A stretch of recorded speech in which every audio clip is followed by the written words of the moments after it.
Morning po. Magte-test po ako ng pasta today. Well, this is not your ordinary pasta kasi shirataki konjac noodles po ito. Fettuccine. So, tamang-tama. Ang ginawa po ni Mrs. dito, nagluto po siya ng parang Alfredo sauce, white sauce.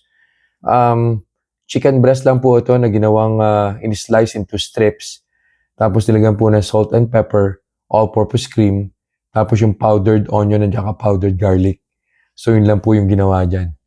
Kainin ko po siya, tapos babalik po ako after 2 hours and we'll see kung ano pong magiging epekto nito sa blood sugar ko. Well, hindi naman po ako nag-expect na patataasin po niya yung blood sugar level ko po. Siguro kung magkaroon man, sobrang minimal lang po. Balik po ako.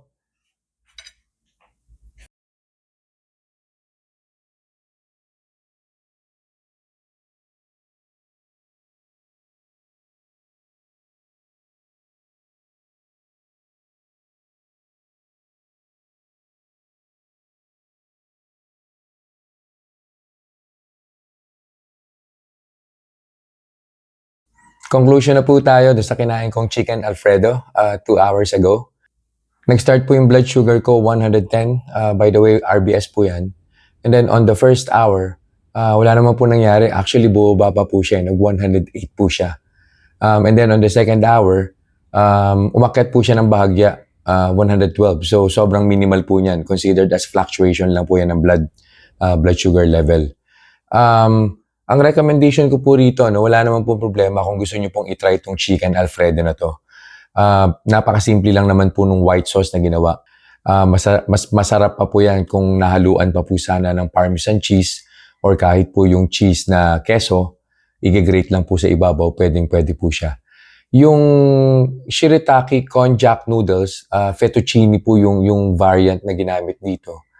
Though wala pong masyadong nutrients na makukuha dyan, pero if you just wanted to have a feel yung may kinakain po kayong pasta, wala pong problema kasi hindi po nakakapag-spike ng blood sugar yan eh.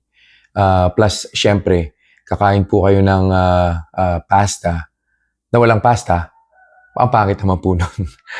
So, ilalagay ko po sa description yung kung saan po nabibili yung shirataki konjac noodles niyan. Para in case na gusto nyo pong itry, alam niyo po kung saan bibilin. So, yun lang po for this review. I'll see you guys in the next vlog. Bye-bye.